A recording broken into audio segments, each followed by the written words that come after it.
정말 아주 열정적인 찬양과 그 예배를 우리 하나님 기쁘게 받으셨으리라고 생각하고 이렇게 또 다시 뵙게 돼서 정말 감사하고 또 반갑습니다. 아마 저는 시작이자 마지막이 되는 시간인데 어제 시작했고 또 오늘이 마지막입니다. 인생 오면 반드시 가는 법이죠. 시작이 있으면 반드시 끝이 있는 법입니다. 그래서 우리 인생은 그냥 여기서 천년만년 살 것처럼, 그리고 내가 태어나기 전에도 이 세상은 존재를 했고, 또 내가 떠난 뒤에도 아마 예수님 오시기 전이라면 또 이 세상은 계속 존재할 것입니다. 잠깐 왔다가 잠깐 지내가는 인생 삶인데 그렇게 우리가 까불어요. 그렇게 우리가 만약 나무라면 뿌리가 있을 법이고, 우리가 자식이라는 말은 나를 낳아준 부모가 있다는 말인데, 이 세상에 모든 만물이 존재한다는 말은 이 모든 이 집마다, 여기 불광동에 정말 여기 정말 아름다운 곳이거든요. 이 북악산에 그냥 그 저 바위로 된 산들, 그리고 계곡의 그 맑은 물, 이야, 그리고 이렇게 푸르른 이러한, 이거 참 여러 나라를 이렇게 다녀봐도 우리나라처럼 이렇게 산수가 참 잘 어울려 있고 아름다운 곳이 그렇게 썩 쉽지 않습니다. 그냥 늘 그냥 사니까 고마운 줄 몰라 그렇지 정말 특별한 땅에 사는 겁니다. 네, 할렐루야. 그래서 이렇게 아름다운 땅에서 우리가 살고 있다는 말은 이 집마다 이 지은이가 있듯이, 우리가 이 짓는 걸 못 봤어도 반드시 여기에는 전문적인 건축가들이 설계를 하고 이 집을 지었다는 거 모르는 사람 아무도 없습니다. 안 봤어도 그 정도는 압니다. 그런 것처럼 집에 비하겠습니까? 이 천지 만물의 온 우주 삼라만상이 기가 막히게 아름답게 모든 것이 그 목적을 따라 지은 바 됐고, 지금도 그 행성과 항성이 하나도 충돌을 일으키지 않고 기가 막히게 정확하게 그 질서와 조화를 이루고 존재하고 있다는 말은, 우연히 생겨먹은 대로 그냥 가다가 이렇게 갑자기 뭐 폭발을 하고 어떤 건 개가 되고 어떤 건 소가 되고 이런 정신사나운 미친 거예요. 그거 아주 악한 거고, 집마다 지은이가 있듯이 온 천지 만물을 지으신 창조주 하나님이 계신 겁니다. 아멘. 우리가 믿고 안 믿고 뭐 알고 모르고 아무런 상관이 없습니다. 그것은 우리가 불변의 사실이고 진리입니다. 이 짧은 시간 처음 어제 뵈면서 저는 그런 말씀 나누었습니다. 제 말 듣는다면 제 말이 무슨 인생에 도움이 되겠습니까? 다 해봐야 인생인데. 저는 어제 제 얘기를 하지 않았고, 물론 저의 간증도 했었지만 살아계신 하나님이 주신 말씀이 바로 이 성경에 담겨져 있습니다. 아멘. 세상에서 책 중에 가장 오래된 책, 그게 바로 성경입니다. 그리고 유일하게 하나님의 말씀이라고 선포한 책은, 세상에 종교의 경전이 많이 있지만 또 김일성 교시록도 있지만, 그러나 그런 것하고는 비교가 안 되는 영원히 가장 유일한, 그래서 영어로 표현할 때는 더 북 이렇게 말합니다. 어느 책 중에 하나가 아니고 오직 유일한 책, 그래서 거룩한 말씀을 담겨진 책이라 그래서 성경책이라고 하는 것입니다. 아멘. 이 성경이 놀라운 것은 창세의 비밀부터 시작해서 이 역사의 마지막 끝날의 심판의 그날, 영원한 나라에 이르기까지 전 역사가 다 기록이 되어 있고, 살아계신 하나님이 하신 말씀이 그냥 갖다가 그냥 좋은 말이라고 하는 불교 경전만 해도 깨달은 말을 적어놓은 게 불교 경전입니다. 근데 누가 감히 겁대가리 없이 사람이 한 말을 하나님의 말이라고 할 수 있겠어요? 속이는 것도 유분수지.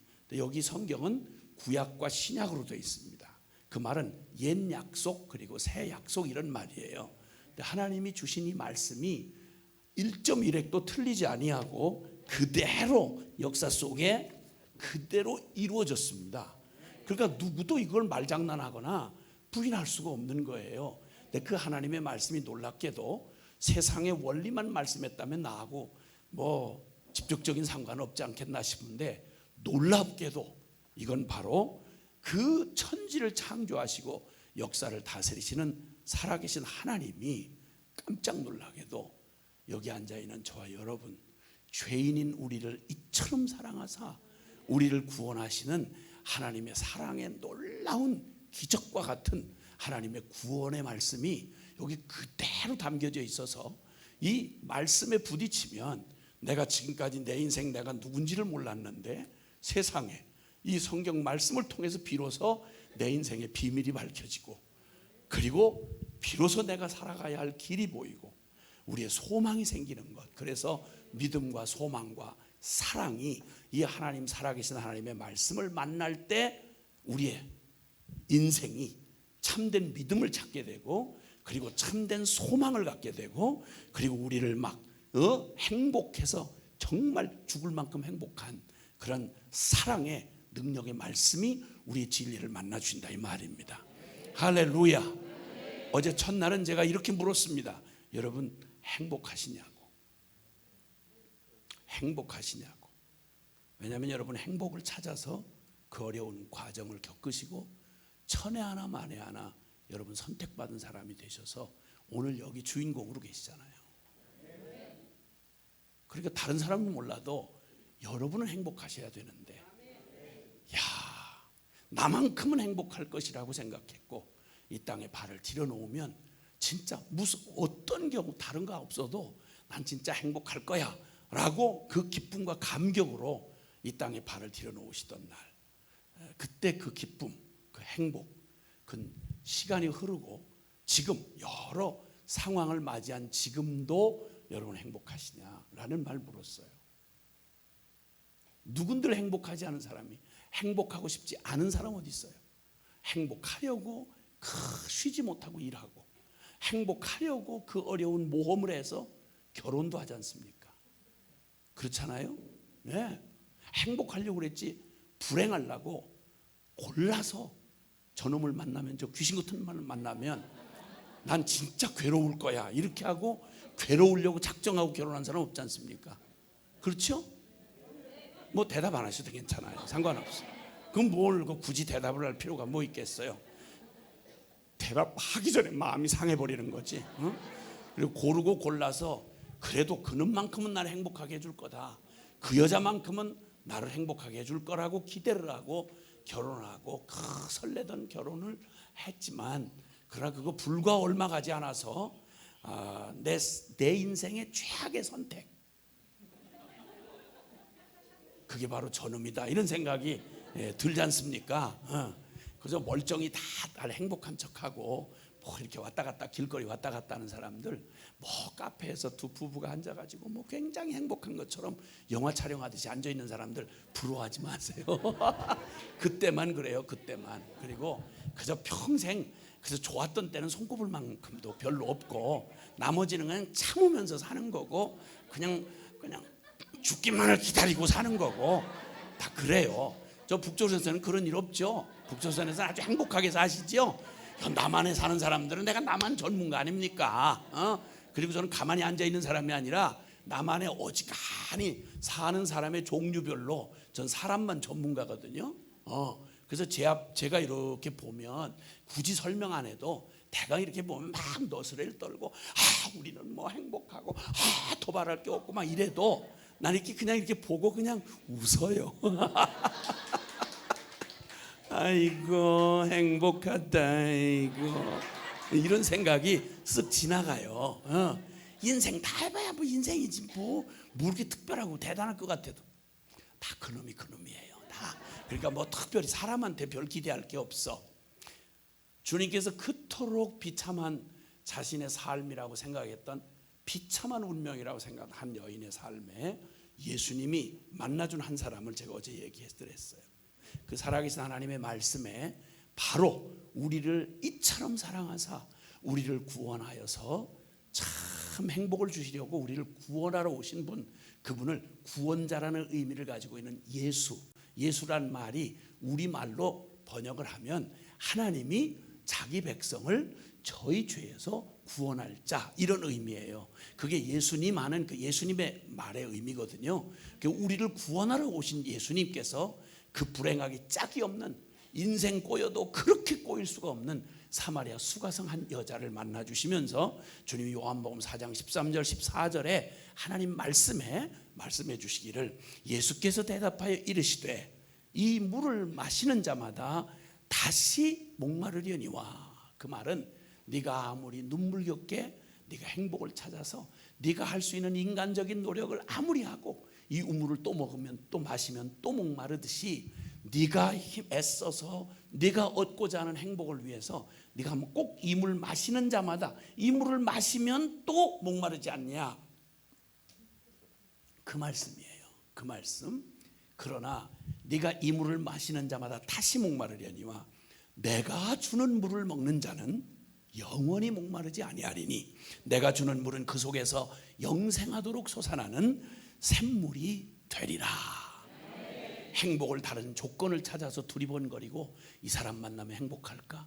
저기 가면 행복할까? 저거 가져보면 행복할까? 이렇게 해서는 꼭 소금물 들이킨 것처럼 더운 여름날에 단물 마시면 막 더 목이 다 죽을 것 같이 그러는 것처럼 절대 행복할 수 없어. 네가 아무리 찾아도 네 스스로는 행복을 찾을 수 없어. 인생의 가장 모든 것 우리가 봤잖아요. 우리가 이전만 같았어. 이전하고 비교하면 지금이야말로 행복해야 될 텐데 옛날에 생각할 수 없는 모든 걸 다 가지고도 이렇게 편하고도 전 세계에서 이 짧은 몇십 년 사이에 대한민국처럼 이렇게 급작스럽게 변한 나라가 없다니까요. 유엔을 통해서 도움받다가 유엔을 통해서 다른 나라를 도와준 나라는 우리나라밖에 없어요. 대한민국밖에 없어요. 비참하게 살다가 우리 처음부터 이렇게 사는 거 아니었어요. 비참하게 짝이 없어요. 100년 전 요 서울 장안에만 사대문 아니라 동대문, 서대문, 뭐 이렇게 남대문 이렇게 사대문 안에 똥오줌이 길바닥에 즐비했어요. 그게 한국이에요. 그게 조선 말기에 비참했어요. 국민의 40%가 다 노예였어요. 노예. 양반놈 10%도 안 되고 비참했던 나라예요. 일제 36년 지나면서 거덜났던 나라예요. 6.25 동란 터지고 전 세계에서 가장 비참한 나라였어요. 전 세계 전쟁 중에 가장 비참하고 악랄한 전쟁이 남북전쟁이었어요. 6.25 전쟁. 그 잿더미에서 이런 일이 일어났다는 건 누구도 상상도 할 수 없었고 누가 열심히 해서 된 일이 아니에요. 그 속에 교회가 1000만 성도가 있고 6만 교회가 생겨났어요. 골짜기마다 저같이 망한 술집 아들 교회 교자도 예수 예자도 모르던 나 같은 놈도 예수님을 알게 되고 교회 들어오게 됐으니 세상에 여기 남한만 5천만 인구 중에 5분의 1이 예수 믿는 개신교인이라니까요. 이건 설명이 안 되는 일이었어요. 그러면 다 행복해야 될 거 아니에요. 그렇죠? 다 행복해야 될 거 아니에요. 네, 여러분 불행지수가 가장 전 세계에서 몇째 안 될 만큼 불행하다고 느끼는 불행지수가 가장 높은 나라가 한국이에요. 깜짝 놀라게도. 한국. 자살률 세계 1위예요. 1위. 자살률 세계 1위예요. 그것도 십수년간. 가장 비참한 세계에 자랑할 것도 많지만 부끄러운 수치가 1등하는 게 너무 많아요. 이거 왜 이렇게 됐을까요? 이렇게 행복을 찾았는데 왜 우리는 행복하고 정반대의 길로 가나요? 무엇이 우리를 행복하게 해주나요? 돈이요? 건강이요? 뭐 세력 얻으면? 좀 안락하면? 많이 먹으면? 소유가 많으면? 결코 그럴 수 없다고. 이 물을 마시는 자마다 다시 목마르고 가지면 더 갖고 싶어 미칠 것 같고 놀면 더 놀고 싶어서 환장을 하고 그래서 중독되잖아요. 술 중독, 마약 중독, 성 중독, 포르노 중독, 중독 공화국이에요. 한국이. 여러 해 전에 국가에서 돈을 들여서 치료를 해줘야 할 만큼 인터넷에 중독된 사람을 200만 이상으로 쳤어요. 200만 이상이 국가에서 정부에서 지원해서 가지고 그 병을 고쳐줘야 될 만큼 인터넷에 미쳐가지고 그게 중독이에요. 중독. 제정신이 아닌 거예요. 왜 이렇게 되죠? 그렇게 행복하자고 죽자 사자. 우리 세대만 해도, 여러분 연배가 비슷한 분들 보이시는데 우리 세대만 해도 휴가가 어디 있어요? 휴가가 어디 있냐고요. 자식들 그냥 뒤처질까 봐 대학 하나 보내려고 그냥 뼈 빠지게 일하고, 그 중간에 죽은 사람 많고요. 이렇게 명이 길어서 오래 살아남으면 우리는 미안하다고, 사실은. 뭐 이렇게 오래 살라고 산 건 아닌데, 그리고 지금한테 자식들한테 억울한 소리 듣잖아요. 아빠 엄마는 대학 보내주고 돈 버는 거밖에 우리하고 언제 함께 놀아줬냐 이거야. 우리를 언제 사랑했냐 이거야. 이런 억울하고 정말 기가 막힐 얘기를 거꾸로 듣게 되는 이 기가 막힌 세월이 이렇게 바뀐 거예요. 행복이 뭐죠? 주님, 예수님이 말씀하셨어요.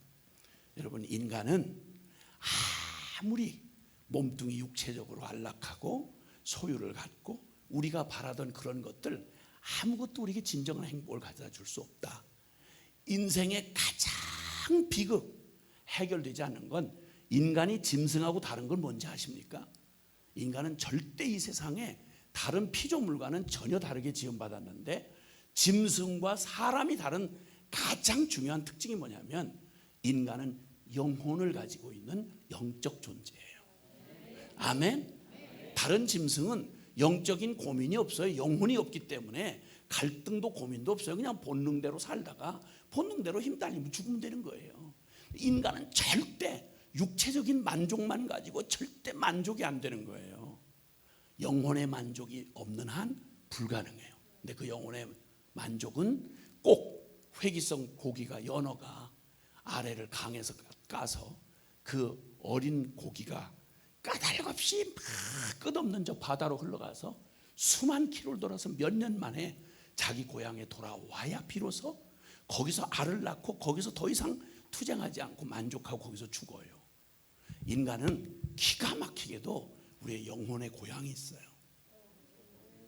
그리로 돌아가기까지는 절대 행복할도 만족할 수도 없어요. 사람이 나이를 먹으면요, 막 젊을 때는 막 이것저것 호기심도 많고, 뭐 한국 음식 먹다가 양식에 또 길들여져 가지고 난 한국 음식 평생 안 먹어도 괜찮을 것 같다 그러지만, 아니요 조금만 더 기다려보라 그래. 그러면 나이 먹으면 이상하게 옛날 어릴 때 엄마 손끝에 길들여졌던 그 옛날 어머니 맛이 그대로 살아나요. 외국에 이민으로 오래 인생 다 살다가 끄트머리에 가 있는 사람들 제가 많이 보거든요. 그래서 인간에게는 어디를 어떻게 돌아다녀도 반드시 돌아가야 할 바로 거기가 있는데, 그게 바로 우리가 잃어버렸던, 품을 떠나왔던, 나를 창조하시고 나를 사랑하시고 내 영혼의 고향과 같으신, 나를 만드신 살아계신 하나님께로 돌아가야 우리의 영혼이 만족하는 거예요. 인생 최대의 비극은 하나님을 떠난 거고요, 인간 최대의 복은 살아계신 하나님을 만나는 복이에요. 아멘. 행복하냐고 물었고요, 그 행복을 우리에게 안겨주시려고 우리에게 가장 불가능한 그 일을 이루려고 오신 예수님의 복음을, 기쁜 소식을 어제 첫 시간 나눠드렸습니다. 오늘 이제 두 번째 시간입니다. 묻겠습니다. 여러분이야말로 누구보다 자유라고 하는 단어에 대하여, 자유라는 개념에 대해서 여러분 여기 그냥 대강 사는 이 대한민국의 보통 우리 국민들하고는 전혀 다른 감동이 있으시리라고 생각해요. 자유가 아니면 죽음을 달라고 외쳤던 어떤 이의 말처럼, 사람은 우리가 또 추구하는 게 있는데, 그게 바로 뭐냐면 우리의 영혼이 자유를 추구해요.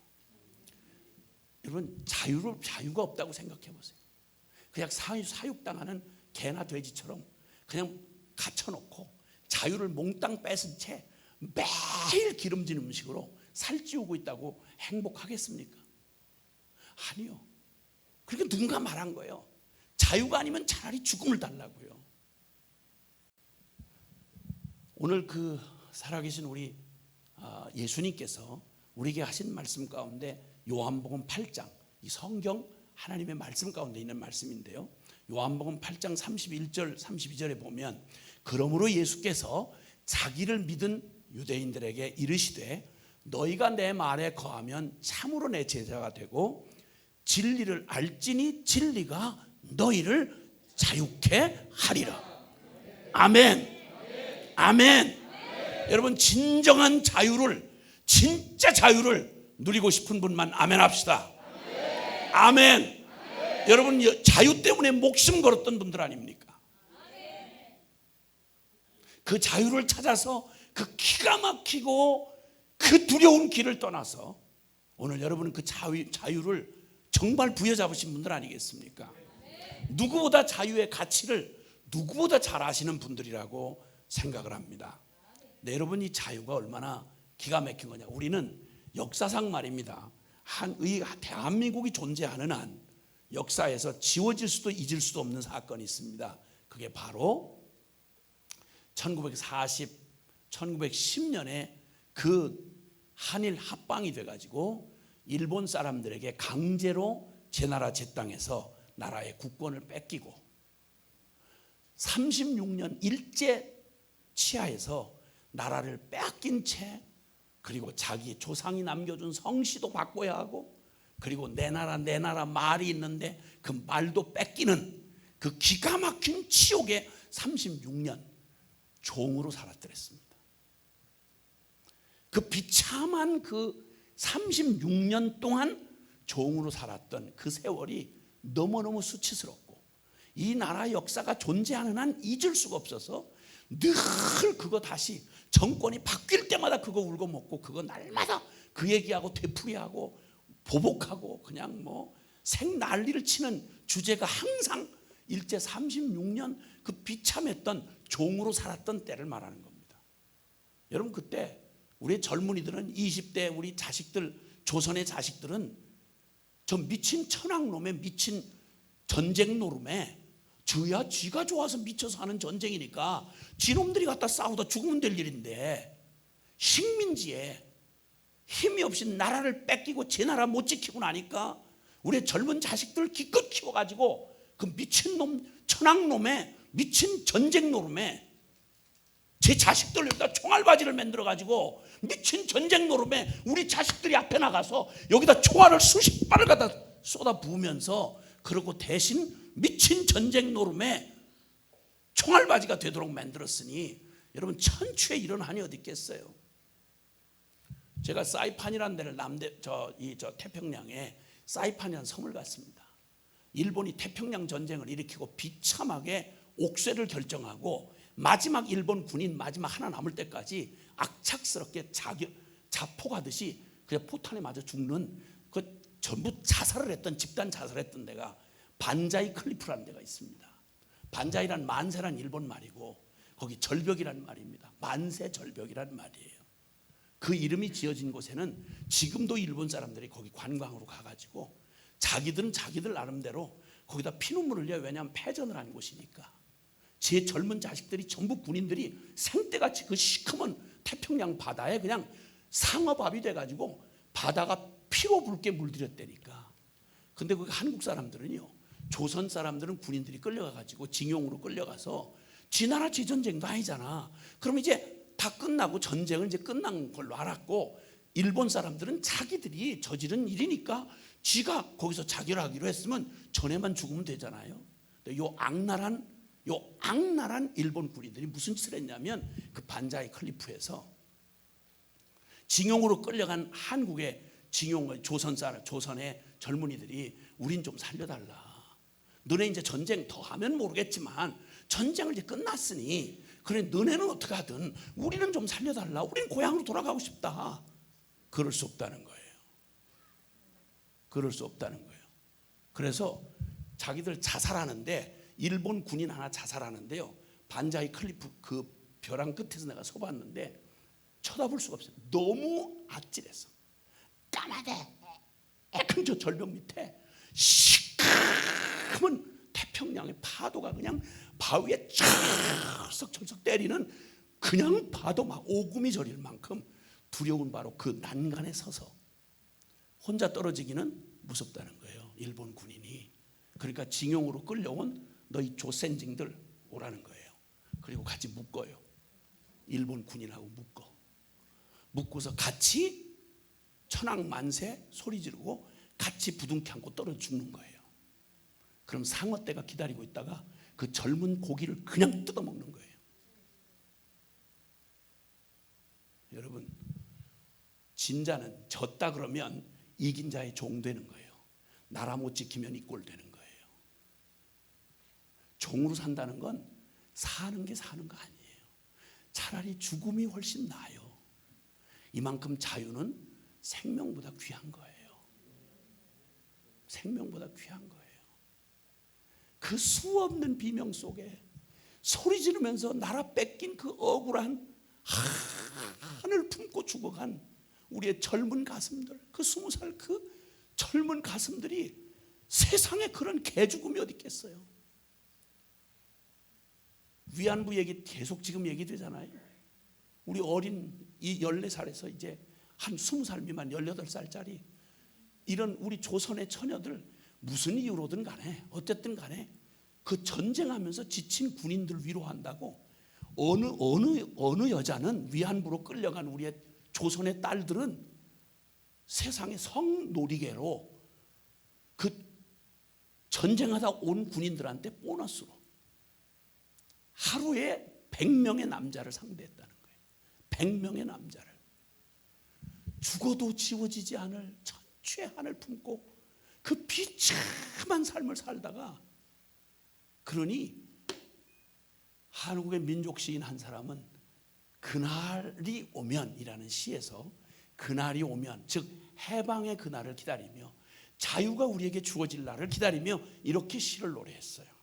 그날이 오면, 그날이 오량이면, 그날만 올 수 있다면 여기 바로 청와대 뒷산 삼각산이 일어나 덩실덩실 춤을 추고 저 한강물이 용솟음쳐 올라올 그날이 오량이면 나는 밤하늘에 나는 까마귀같이 종로에 있는 저 큰 쇠종을 울린 북채가, 저 종을 칠 채가 없으면 이 머리로, 내가 이 머리로 종을 들이받아 가지고 이 기쁨의 소리를 내가 울릴 것이라고.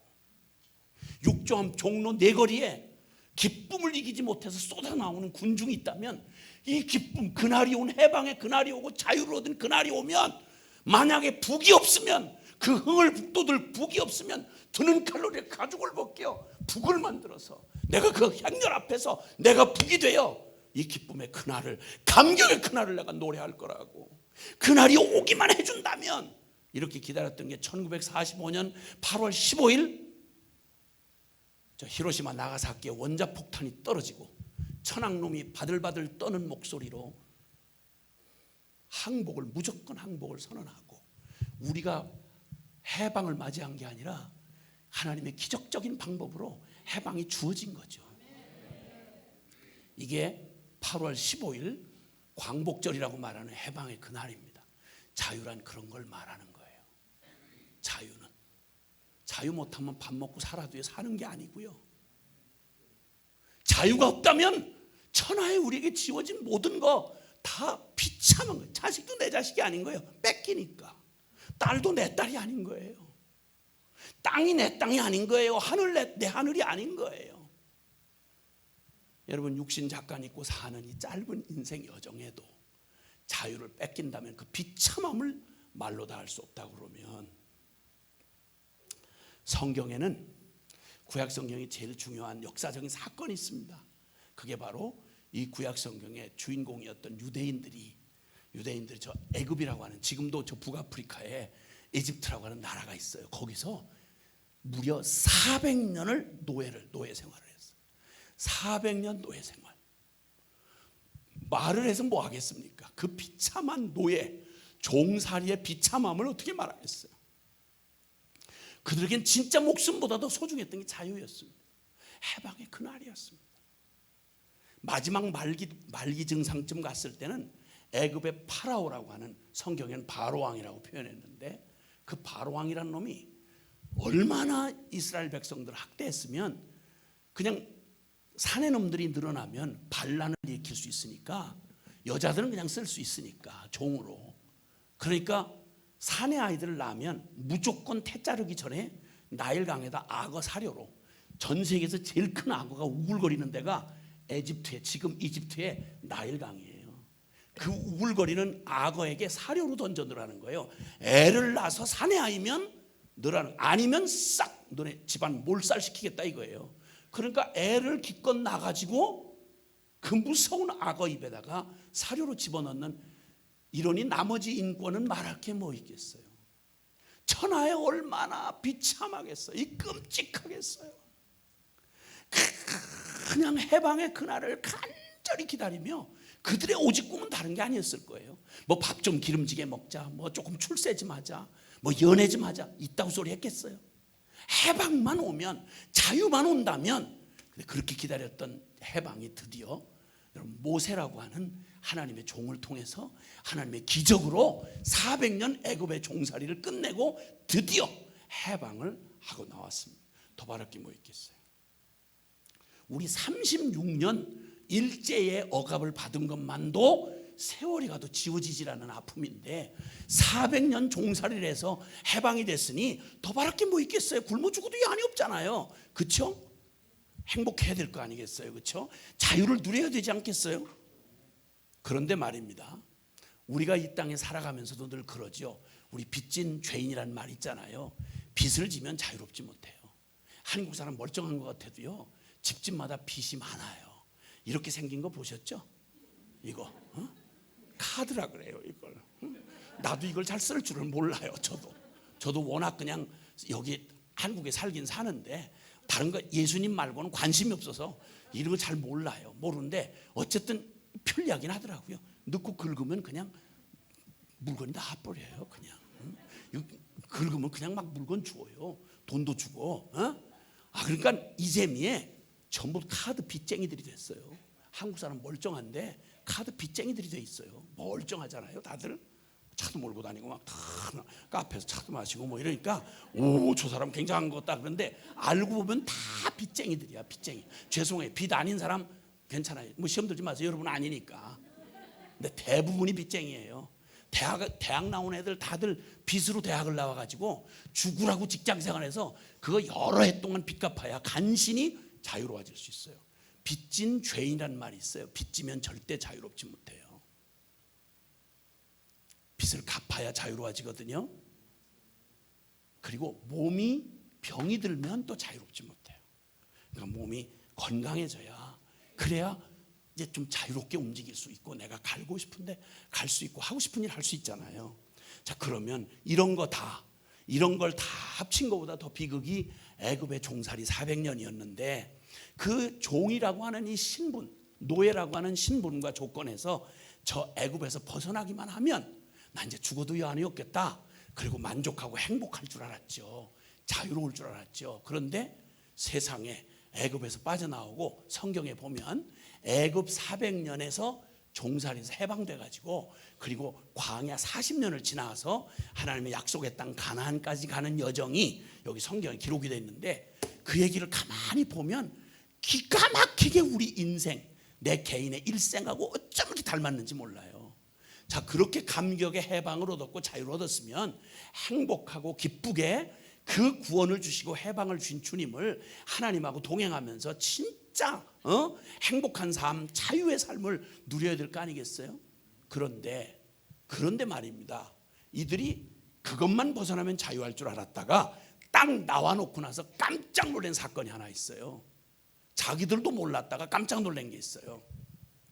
성경 이 말씀, 같은 말씀 아모스 5장 19절에 보면 주님 우리에게 비유로 하신 말씀이 있어요. 비유로 이런 말이에요. 사자를 피하다가 곰을 만나거나 혹은 곰을 피하다가 자기 집으로 가서 자기 집에 이제 가서 뱀에게 물려 죽은 사람과 같다. 이게 무슨 말인가 싶잖아요. 다른 말이 아니고 어떤 농부가 일찍 새벽에 농사꾼이니까 일찍 새벽에 나갔는데 사자가 밤에 사냥을 이렇게 하는데 이 사자가 사냥에 실패를 했는지 이게 퇴근을 안 하고 새벽까지 어슬렁거리는 거예요. 들판에. 그러니까 동물원에서 사자를 만난 게 아니고 그만 들판에서 새벽에 풀려난 사자를 개인 면담을 한 거예요. 이게 잘된 일일까요? 꼬인 일일까요? 감사해요. 그것도 연구를 많이 한 다음에 대답을 하셔야 되는 거예요. 아시잖아요. 이게 잘 되는 일이요, 꼬인 일이에요.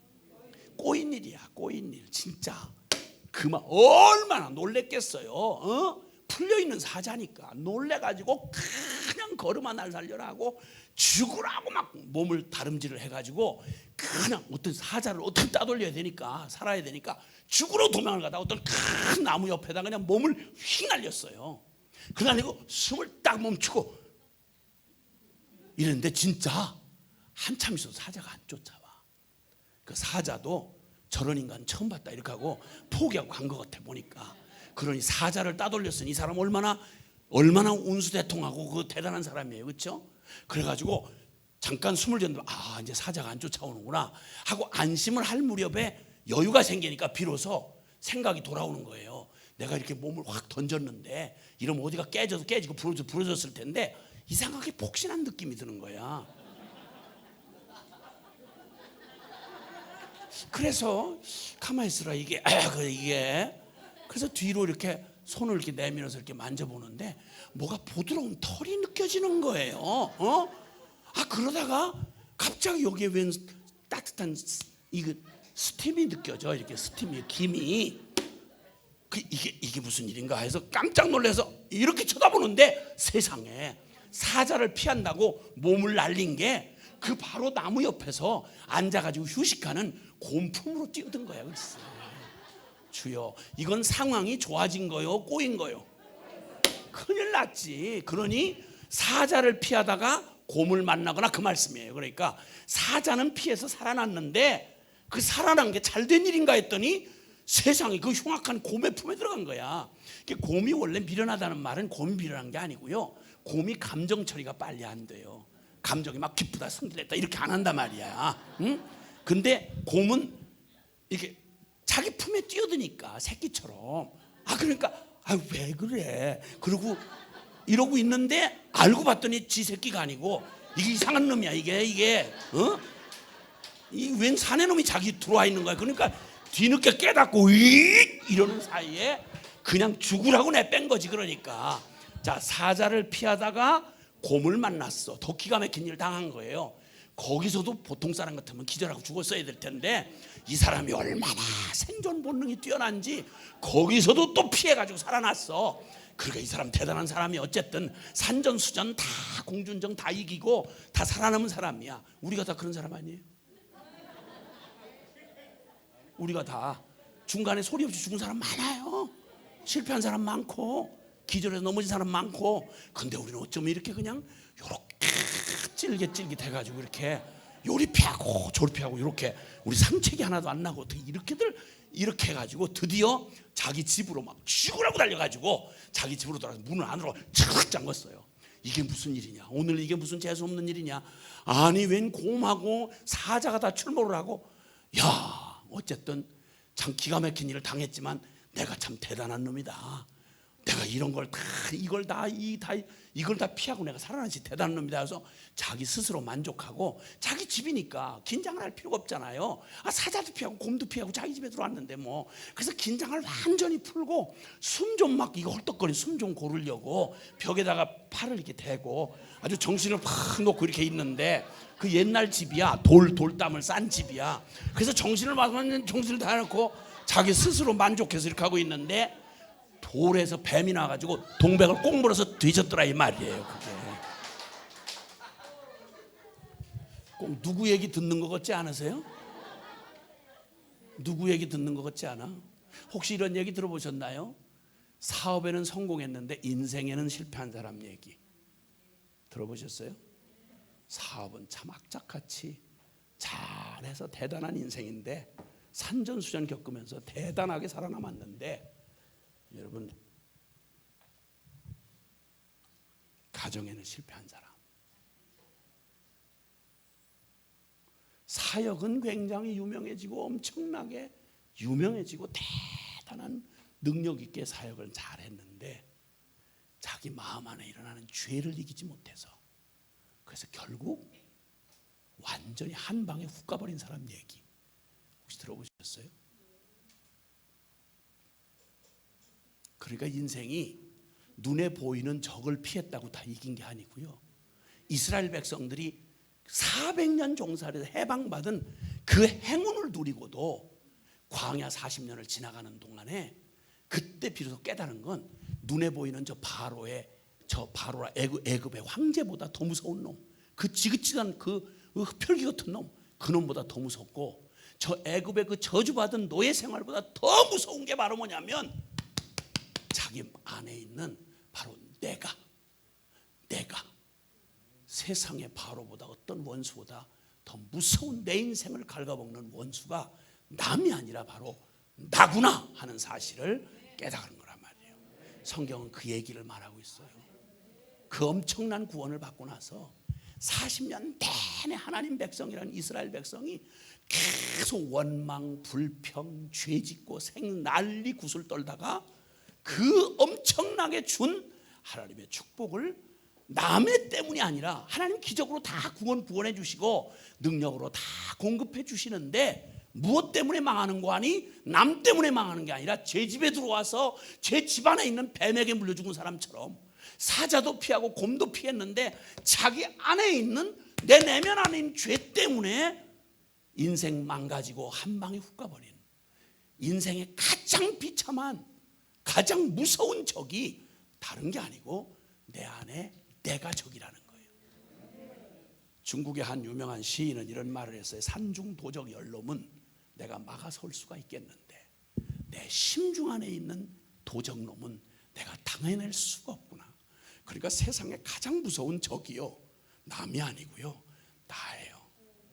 그러니까 진정한 자유란 나의 바깥 환경이나 자유를 찾아서 막 정치적인 환경 또 경제적인 환경 수많은 자유를 다 찾았다고 하지만 이걸 못 누리고 망하는 이유가 바로 뭐냐면 천하의 어떤 조건보다 무서운 적이 다른 게 아니라 내가 원수라는 거예요.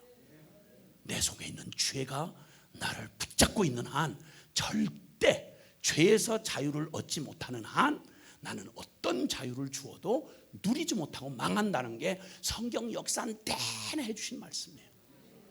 아멘? 우리가 진정으로 자유를 누리려면 다른 게 아니라 바로 태어나면서부터 죄인으로 태어나서 나도 나를 어떻게 할 수가 없는 내 마음을 내가 어떻게 하면 안 되잖아요. 그렇죠? 내가 내 마음을 다스릴 수만 있으면 왜 고통을 당하겠어요? 왜 가정이 깨져요? 왜 죄를 짓냐고요? 왜 비참하고 후회할 짓을 하느냐고. 하지 말아야 되는 줄 알면서도 이 빌어먹을 놈의 죄가 내 안에서 정욕이 그냥 발동을 일으키면 하지 말아야 될 저질러 놓고 얼마나 죄책감에 시달리냐고. 얼마나 후회를 하느냐고요. 왜 중독이 되겠냐고요. 기껏 얻어놓은 자유스러운 삶을 이걸 어디에다가 갖다 바칠 때가 있다고. 그걸 술 중독, 마약 중독, 담배 중독, 인터넷 중독, 성 중독. 무슨 인생에 2번 사는 것도 아니고 그 멀쩡한 머리 달고 그 똑똑한 사람들이 어떻게 지발에 쥐가 걸려도 넘어지는 짓을 하냐는 말이에요. 아무리 교육을 많이 받고 아무리 훈련을 많이 하고 심지어는 성직자들조차도 남한테 그렇게 올바른 복받을 길을 가르쳐주고 남에게 훈계를 한다고 하는 성직자도 죄짓고 자빠지는 걸 보면 이런 기가 막힐 일이 이런 어리석은 일이 어디냐는 말이에요. 그러니까 내 인생의 가장 무서운 적은 바로 내 안에 있는 죄다 이 말이에요. 그래서 예수님이 사랑하는 하나님이 우리를 이처럼 사랑하사 우리에게 진정한 자유를 누리게 하시려면 환경은 내 영혼이 자유로우면요 내 마음이 자유로우면 어느 환경에 갖다 놓아도 이 자유를 뺏기지 않아요. 그 사람은 어디서든지 자유를 누려요. 그 사람은 어디서든지 행복을 누릴 수 있어요. 그러나 천하 모든 걸 다 가지고도 모든 걸 다 준비된 걸 갖다 놓아도 내 심령에 묶여 있으면 내 영혼이 죄에 끌려다니면 그러면 아무것도 누릴 수 없는 거예요. 그러니까 오늘 주님이 말하는 거예요. 너희가 내 말 하나님의 이 진리의 말씀에 거하면 그 말씀대로 살면 그러면 너희가 참 내 제자가 되고 진리를 알지니 바로 그 진리가 너희를 자유케 하리라. 아멘. 예수님이 저와 여러분을 사랑하셔서 주셔야 될 최대의 선물이 있다면 다른 거 아니에요. 여러분 정말 자유를 찾아 잘 오셨습니다. 근데 이 땅에 사는 사람들은 자유를 못 누려요. 전 평생 몇십 년 동안 사람들 복음으로 섬기는 일을 해온 사람으로 그저 모르겠어요. 아마 모르면 몰라도 적어도 사람에 대해서, 특히나 제 조국인 한국 사람에 대해서 저만큼 아는 사람 그렇게 썩 많지 않을 거예요. 왜냐하면 저는 복음으로 평생 제가 같이, 저 지금 공동생활하고 있어요. 공동생활을 같이 24시간을 함께 사는 사람들이 제 개인 생활을 하는 게 아니라 공동체가 있어요. 저희 종신 같이 이 복음을 위해서 살겠다는 선교사들하고 공동생활하고 있거든요. 사람 같이 살아보면요 절대 속일 수가 없어요. 사람 그대로 드러나요. 뭐 세상 없는 뭐 신학 박사, 뭐 세상 없는 뭐 신령한 사람, 세상 없는 도덕군자 같은 사람 한 주간만 살아보세요. 절대 못 숨겨요, 여러분. 절대. 그냥 고스란히 드러나요. 그 인간, 아무리 훈련받고 아무리 세련된 인간도 한 주간만 살아보라니까. 그냥 숨길 수가 없어요. 숨길 수가 없어요. 그대로 드러나요. 그걸 제가 30년이 넘게 지금 공동생활을 하고 있거든요. 그러니까 이제 어지간히 알겠죠? 다른 사람도 나를 알지. 내가 숨길 수가 없어요. 숨길 수가 없어. 그러니까 비로소 인정하지 않을 수가 없었어요. 남 다 손가락질하고 너 이렇게 살면 안 돼. 야, 인간이 왜 그따위 짓이야? 온 대한민국 사람 날마다 촛불 들고 나오고 매냥 전부 다 저거 썩었네, 저거 틀렸네. 얼마나 자유가 풍성하면 막 사방 서로 욕지거리를 해가면서 난리를 치고 걸핏하면 데모한다고 나오고 생난리도 아니에요. 아주 심심하면 못 사는 사람들이야. 얼마나 다 의인인지. 택시 운전하시는 분들도 막 탔다 그러면 운전수 분들이 온 국민을 다 욕을 해. 이래서 이건 틀렸고 이놈은 저래서 틀렸고 그럼 자기는 굉장히 의로운 것 같은 거야. 그런 너는 우리가 누구를 판단을 해요? 네? 우리가 무슨 배짱으로 남을 판단하냐고. 우리가 무슨 그렇게 의로운 하나님이라고 남을 그렇게 하면 안 된다, 저거 틀렸다, 이건 완전히 이래야 된다, 척결해야 된다, 이런 말을 할 놈이 도대체 누가 있겠냐고. 너는 누구냐는 거예요. 그 말하는 너는. 여러분 정의 투쟁한다고 머리띠 두르고 이러면 지가 의로운 줄 아십니까? 아니요 여러분. 정의로 남 판단하고 있다고 지가 의롭다는 보장은 없어요. 정의로 밥벌이 하는 놈들이 많으니까 똑바로 들어두시길 바래. 정의 팔아먹으면 지가 정의로운 줄을 착각을 해요. 아니요 여러분, 아니요. 그럴 수 없어요. 돈벌이만 되면 우리는 무슨 짓이라도 하는 사람이에요. 남의 인권을 그렇게 말하는 사람들이 낙태는 어떻게 해요? 낙태는 남의 자식도 아니고 제 자식을 낙태하는 건 무슨 뻔뻔함으로 그건 그 생명을 제 목숨이야? 그건 살인을 하면서 뭔 쥐뿔 인권은 무슨 인권을. 뻔뻔스러운 인간들. 누가 감히 어떤 죄인이 감히 입을 열어서 누구를 정죄하고 누구를 판단해요 여러분. 우리 꼴이 어떤 꼴인데. 기가 막힌 건 여기서 기억해야 하는 건 400년 종살이보다 눈에 보이는 육신의 환경보다 더 무서운 건 400년이 지나도 안 바뀌는 우리 내면에 제일 무서운 원수, 내 안에 있는 이 변하지 않는 죄장아지 같은 나. 이게 가장 무서운 원수고, 이 병든 자아에서, 나의 자아에서 자유롭지 못하는 한, 해방받지 못하는 한, 내 심령 안에 있는 죄에서 자유하지 못하는 한 어떤 자유를 줘도 절대 자유를 누릴 수 없다는 것이 성경의 진리고 우리 인생 경험의 결론입니다. 아멘. 네, 주님께서 여기 말씀하기를 요한복음 8장 34절에는 죄를 짓는 자마다 죄의 종이라 그랬어요. 진 자는 이긴 자의 종이 되는 거예요. 나 안 지려고 그랬어요. 나 안 하려고 그랬어요. 이게 문제가 아니라 결국은 안 하려고 했는데 죄를 지었어요. 이러면 지면 종이 되는 거예요. 죄이란 말이 그 말이에요. 우리는 다 양심을 갖고 있기 때문에, 짐승이 아니라서 인간은 최소한의 양심을 갖고 있기 때문에 이러면 안 된다, 저러면 안 된다, 온 만물 중에 유일하게 양심의 가책을 느낄 수 있는 존재가 인간이에요. 인간밖에 없어요. 양심 가책을 느끼는 건. 근데 우리가 가책을 느끼면서도 그걸 바꾸느냐, 돌이키느냐, 안 돌이키잖아요.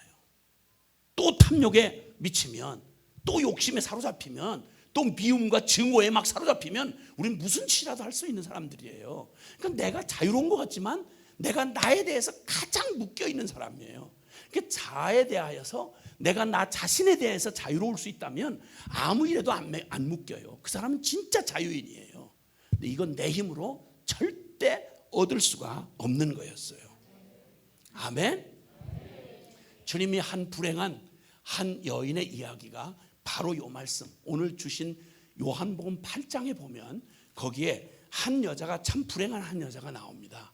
그 여자는 그 시대에 말하자면 그냥 다른 민족 이방인들과 달리 유대인들은 하나님의 말씀을 다 가지고 있기 때문에요, 하나님 말씀을 모르는 저같이 교회 바깥에서 하나님도 모르고 성경도 모르면 저희 아버지가 술집 했으니까 그냥 되는 대로 질펀하게 죄짓고 그냥 이 땅에서 잘 어떤 수단과 방법을 해서라도 돈 긁어 모으고 그냥 쾌락을 있는 대로 누리고 지 하고 싶은 짓 마음대로 하고 이렇게 사는 놈이 제일 행복하다고, 이런 철학으로 무장된 집안에 내가 자라났거든. 매냥 음담패설에 쌍욕에 그냥 지저분한 인간 쓰레기 같은 이런, 그냥 거기 다 뭐 점잖은 사람이고 배운 사람이고 아무 차이가 없어요. 우리 술집에 드나든 사람들, 점잖은 사람들 드나들었거든요. 점잖은 분들, 대학 총장 나리, 검사 나리. 지금은 그런 분들 없어요. 대한민국이 지금 어떤 시대인데 그런 그 검사, 국회의원, 국무총리 이런 분들이 어디 술집 드나들고 그따위 짓을 하겠어요? 대한민국이 어느 나라인데 지금 그따위 짓을 해요? 그런 분 지금은 없을 거예요. 내가 지금 얘기하는 건 수십 년 전 나 어렸을 때 얘기하는 거야. 말 잘못 전하면 나 큰일 나요. 나 이렇게 하고 간다고. 이 수십 그런 사람들이 다 듣고 있는데 말을 똑바로, 난 분명히 얘기했어요. 나 어렸을 때 내가 경험한 거라고. 난 지금 그 사람들 관심도 없어요. 내 바쁜데 내가 언제 그분들 만나. 무슨 대강 생각, 그분들은 그런 분 없을 거예요. 어디 그렇게 많이 배우고 똑똑하고 그래도 사회 지도자라고 하는 사람들이 어디 밤에 음침한 데 가서 술집 가서 지 딸 같은 계집아이들 끼고 그따위 짓을 하는 놈이 있겠어요? 그런 잡놈이 어디 있겠어요? 그거 없을걸? 없을 거예요. 없어요. 난 몰라요. 난 몰라. 나 지금 몇십 년 전 얘기하는 거야. 그때는 그런 나리들이 많이 들어 있었어요. 의원 나리, 시장 나리, 검사 나리, 그런 나리 개나리들이 많이 드나들었어요. 나 그 속에서 그 어른들 하는 짓을 이렇게 보고 배웠거든요. 애들이 모르는 척해도요, 애들이 얼마나 요사스러운 죄인인지 아세요? 여러분 미운 7살이라고 그러잖아. 7살, 8살짜리 여러분 아들, 딸들 함부로 얘들 못 알아듣는 줄 알고 부부끼리 별소리 다 하고, 이 아주 어리석은 짓이에요. 걔들 모르는 척하면서 아빠 나는 과자 먹고 싶어. 그러면 다 들어요. 다 들어. 그 나중에 고스란히 갚아요. 여러분 아시겠어요? 애들이 얼마나 영악한지 아세요? 요즘 대한민국 애들은 또 얼마나 빨리 어렸을 때부터 입이 여물고 아주 지혜미를 닮아가지고 말을 얼마나 잘하고, 많이 배운 지혜비 때문에 그냥 얼마나 머리가 빨리 돌아가는지 대단해. 애들이 아니에요. 애들이 아니라고. 주여, 내가 뭐에 상처를 받았나? 왜 이래 내가 지금? 내 손주들한테 내가 상처받은 건 아니에요. 아니라고. 보통 그렇다 이 말이야. 그냥 보통 그렇다 이 말이에요. 근데 지금이나 옛날이나 사람 죄인들 사는 거 똑같아가지고요. 이거 2000년 전에 기록된 말씀이거든요. 2000년 전에 최고 오래된, 전 세계 제일 오래된 책이고, 전 세계에서 가장 많은 말로 번역되는 책이고, 전 세계에서 가장 많은 부수의 모든 전 세계 사람들이 가장 많이 본 말씀이 성경이에요. 근데 이거 2000년 전에 역사적 사실을 기록한 건데 어쩜 이렇게 똑같아요? 사람이 똑같아요. 그래서 성경은 바꾼 적이 없어요. 2000년 동안 바뀐 적이 없이 이 말씀을 읽으면서 오늘날 우리 모습이 여기 그대로 드러나 보이는 거야. 수천 년 전에 아브라함 얘기 들으면서 어쩌면 그렇게 그냥 그렇게 아주 꼭 나보고 얘기하는 것 같잖아. 성경 말씀 있고, 그렇죠? 오늘 여러분 설교 말씀 듣는 것도 이 성경 얘기를 지금 근거로 하나님 말씀을 여러분에게 풀어드리는 거거든. 근데 희한하게도 여러분이 듣는 중에 같이 따라 웃긴 웃지만 여러분 가슴에 찔끔찔끔하고 찔릴 때가 많을 거야. 하나님의 말씀이 변하질 않아서 여러분의 양심을 계속 찌르거든요. 제 말이 아니고 히브리서 4장 12절에 하나님 말씀에, 하나님의 말씀은 살았고 운동력이 있어 좌우의 날선 어떤 것보다도 예리하여 혼과 영과 및 관절과 골수를 찔러 쪼개기까지 하고 사람의 마음의 생각과 뜻을 감찰하시나니. 그러니까 하나님 말씀 앞에는 숨길 수가 없어. 우리 영혼의 모습이 그냥 그대로 엑스레이 찍듯 MRI 찍듯이 그냥 그대로 찍히게 돼 있어요.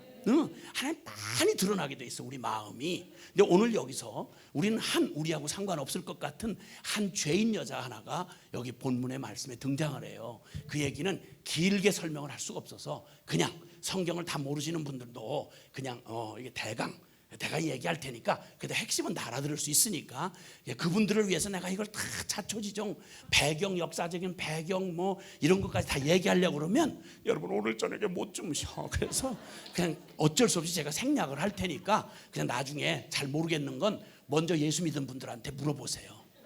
근데 보면 알지만 먼저 예수를 믿었어도 나이만 많이 먹었지 성경을 몰라 또. 그러니까 그냥 오히려 여러분이 가르쳐 주셔야 될 게 많을 거라고. 이번에 하여튼 정신 바짝 차리고 먼저 예수 믿은 사람들 정신 바짝 차리고 그냥 성경 좀 똑바로 부지런히 읽어서 분하시란 말이에요.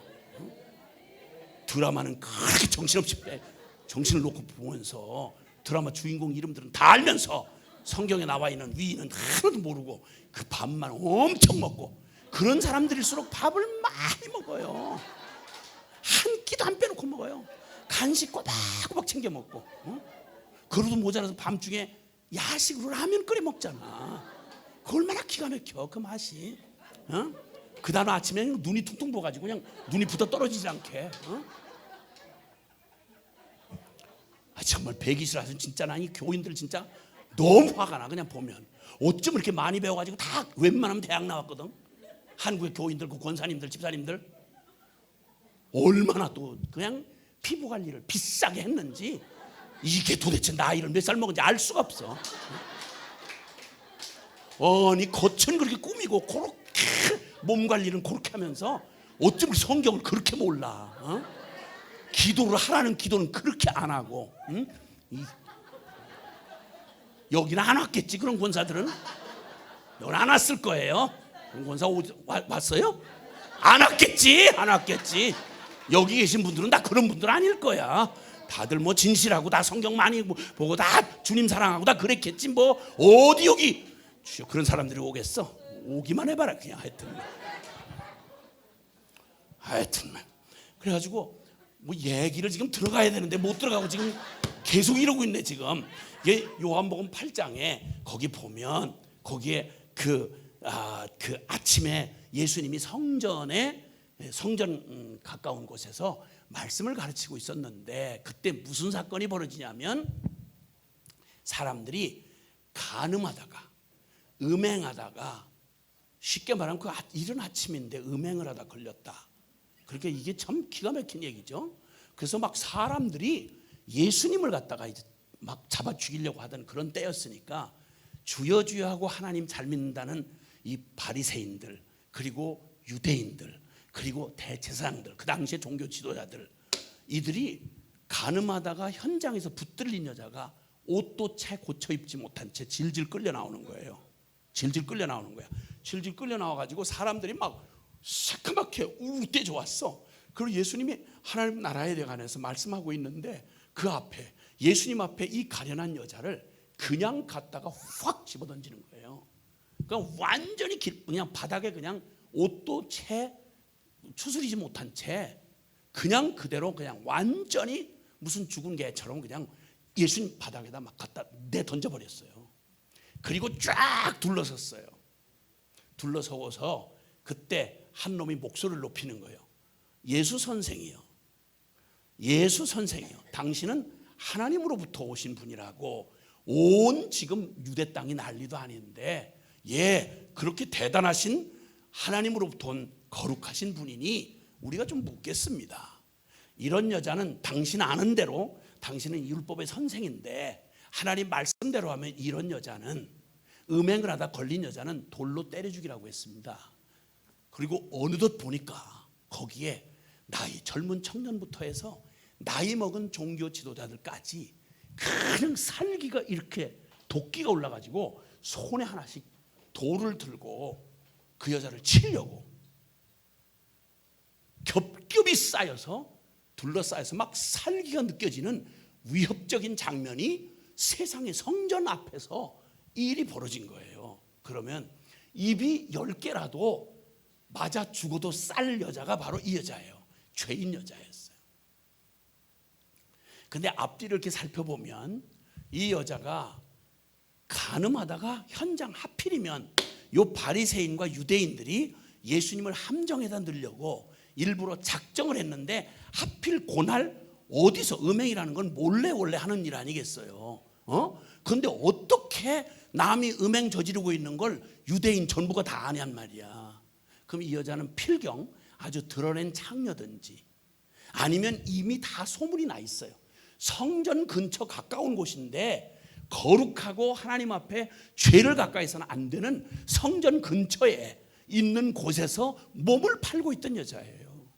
그럼 평소에 그걸 다 알았다는 얘기야. 근데 하필 그날 예수님을 잡으려고, 이 여자를 잡으려고 하는 게 아니라 예수님을 잡을 트집을 잡으려고 이 유대의 종교 지도자 이놈들이 여자를 그냥 그 딱 거기다 쓰려고 재물 삼으려고 그 음행하는 거 뻔히 아니까 어쩌면 거기 드나들던 놈이 그 중에 껴있을지도 모르죠. 그러니까 알지. 그걸 어떻게 알겠어요? 그래가지고 그 현장에서 딱 붙들어가지고 아무 변명 없이 그냥 모습만 봐도 저 여자 간음하다가 끌려 나온 여자구나 하는 걸 다 알도록 그렇게 하고 갖다 내 던지고는 그 무서운 자기들은 지키지도 않는 하나님의 율법을 가지고 자, 이런 여자는 돌로 치리까? 그리고 드디어 예수님의 판단을 내린 거예요. 이건 예수님을 완전히 궁지에 몰아넣으려고 아주 기가 막힌 짓을 한 건데요. 그때 당시 유대 나라는 로마의 지배를 받고 있어요. 우리가 일본의 압제를 받고 있던 것처럼. 그래서 로마의 지배를 받고 있었기 때문에 로마의 지배를 받고 있는 유대인들은 자기들 스스로 자치법이 있긴 했어도 사형을 시킬 권한이 없어요. 그럼 율법으로 하면 율법의 선생이라고 존경받고 있는 예수님한테 당신 정말 하나님에게서 온 하나님의 종이야? 그럼 이 율법대로면 돌로 때려 죽이라고 그랬는데 당신 그대로 할 수 있어? 이 말은 만약에 죽이라 율법을 지키기 위해서 그 여자를 돌로 쳐라 그러면 예수님은 현행범이 되는 거예요. 로마의 법을 어긴 게 되는 거예요. 사형을 교사했으니까. 그러면 로마의 법에 걸리고 만약에 로마의 법 때문에 아니 그 여자는 그렇게 하지 말아라 돌로 치지 말아라 이렇게 말하면 하나님의 종으로 오셨다는 하나님의 권위를 가지고 있던 율법의 선생으로서의 권위가 사라지는 거예요. 이 두 가지를 기가 막힌 함정을 만들어 놓고 예수님을 당신 그러니까 사기꾼이야 당신은 메시아가 아니야 이러고 망신을 주고 그 트집을 잡아서 어떻게든 정죄하려고 예수님을 정죄하려고 기가 막히게 머리를 쓰고 몰아온 거예요. 아주 사악한 짓을 한 거죠. 자, 이런 희생물이 된 거예요. 이 여자는 오늘 갑자기 죄를 진 게 아니라 평생 기구한 운명을 가지고 태어나서 그 시대에 진짜 어렵고 비참한 삶을 가지고 오죽 운명이 그랬으면 몸을 팔겠어요. 오죽 운명이 그랬으면 비참한 운명을 가지고 태어나서 죄인으로 태어나서 그 죄값으로 맞아 죽어도 악소리 할 수가 없는 불쌍한 여자예요. 그 운명으로 거기 엎어졌어요. 그때 이제 예수님의 말 한마디면 예수님이 나중에 책임을 질지라도 돌로 쳐라 이러면 그 무서운 돌에 맞아 투석형으로 죽는 거예요.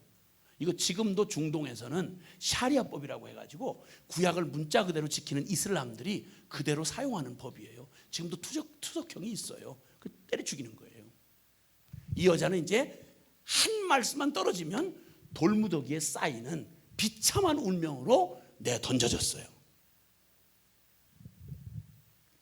그때 주님께서 막 아우성을 치고 빨리 대답해라 뭐냐 그 잘난 랍비요, 이 성경 선생이요, 하나님의 보낸 사자요, 당신 왜 우물쭈물 하냐, 대답해라, 막 소리를 지르는데 얼마나 웅성거리는지 주님이 뭐라고 해도 말이 들려질 리가 없어요. 그때 주님이 그들 떠드는 그들에게 이 손가락으로 땅에다가 글을 쓰셨어요.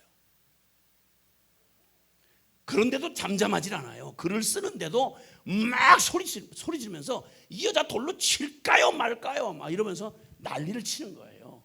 자, 여자를 변호하자니 주님이 율법 선생 하늘로서 오셨다는 이 말을 포기하는 게 되고, 치라고 하자니 이건 로마의 현행범이 되는 거고, 이 기가 막힌 딜레마가 있을 때 주님이 그 자리에서 일어나셔서 글씨를 써도 조용해지지 않는 그들에게 주님이 숨소리가 딱 멎도록 주님이 이렇게 말씀하죠. 잘 들어보세요. 주님이 그때 뭐라고 말하는 거 아니? 너희 중에 죄 없는 자가 먼저 돌로 치라. 이게 율법에는요, 태형을 이렇게 투석형을 할 때 그때 증인되는 사람이 이게 만약 잘못돼서 억울한 사람 죽이면 큰일 나잖아요. 그걸 책임지겠다는 사람이 있어야만 하는 거예요. 그래서 먼저 이 죄하고 아무런 상관이 없다는 확신 있는 사람이 돌을 들어서 먼저 이 사람이 죽였다는 사인으로 먼저 돌을 던지는 거예요. 그가 증인이 되는 거예요. 그래서 나중에 만약에 거기 문제가 있으면 이놈이 다 당하는 거예요. 그러니까 주님이 그 얘기를 한 거예요. 율법으로 이들이 공격을 하니까 주님이 율법으로 대답하신 거예요. 오냐, 너네가 율법으로 내게 요구했느냐? 그럼 내가 율법으로 대답하마. 너희 중에 죄 없는 자가 먼저 돌로 치라. 이 말이 딱 떨어졌어요. 그렇게 의기양양하게 그냥 이런 백주대낮에 이런 죄를 진 인간을 이거 살려서 됩니까? 정의가 서야 되는 거 아닙니까? 교회가 똑바로 하나님 말씀대로 해야 되는 거 아닙니까? 모두가 목소리를 높이고 막 난리를 칠 때 주님이 딱 한마디, 성경에 있는 말로 너희 중에 죄 없는 자가 먼저 돌로 치라. 사랑하는 여러분, 여러분이 만약에 거기 계셨다면 돌로 칠 자신 있는 사람이 있습니까 없습니까? 예.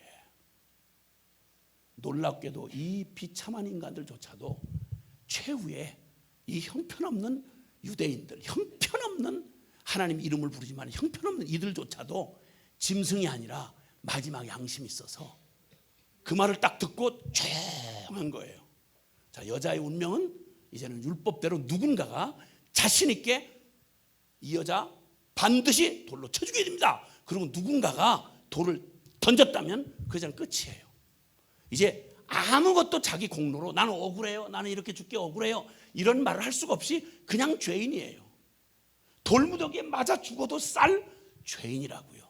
그냥 처분만 기다리고 엎드리고 있는데 시간이 제깍